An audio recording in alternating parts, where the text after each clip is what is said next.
शिव को कहा जाता है कि समय शिव के ही अधीन है, मतलब उनके अंदर समय घटित हो रहा है। क्या कहते हैं, हमको बताइए कि आप कितने साइंटिफिक हैं, आपका आइडिया कितना साइंटिफिक है, कितना स्पिरिचुअल है, कितना रिलीजियस है, कितना नॉन रिलीजियस है, कितना यूनिवर्सल है? और जो हमारा आइडिया है उसका बेस तो फुल ऑन साइंटिफिक है, क्योंकि हमारा अप्रोच ही शुरू से साइंटिफिक की ओर रहा है।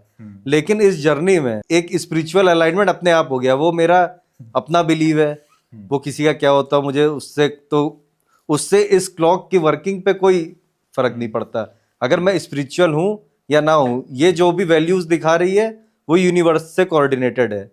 लेकिन हाँ, मेरा एक जो आपने मेरी बातों में इंक्लिनेशन देखा कि भोलेनाथ की मैंने बात करी या महादेव की बात करी, कि भारतीय काल गणना के सिस्टम में या भारतीय सिस्टम में महाकाल आपने सुना होगा, या शिव को समय का देवता कहा जाता है।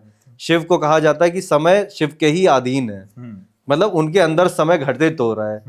तो मैंने क्योंकि ये चीजें सुनी थी, तो मैं इन चीजों को मैंने सोचा समझूं, शिव महापुराण पढ़ूं, मैं शिव की जैसे वो कोई भी स्क्रिप्चर हो कि वो क्या है, वो क्या चीज है शिव, जिससे मैं अगर बेटर समझ पाऊं तो मैं समय को बेहतर समझ पाऊंगा।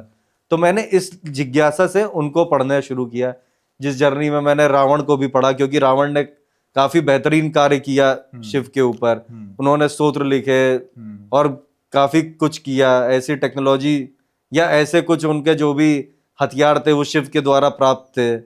तो ये सब चीजों को समझ पाने के लिए, समय को समझ पाने के लिए हमारे भारतीय दृष्टिकोण से, और शिव को अगर कहा है कि समय का देवता है तो वो क्यों कहा है, इस दृष्टिकोण को समझ पाने के लिए मैंने इस जर्नी को भी स्टार्ट किया।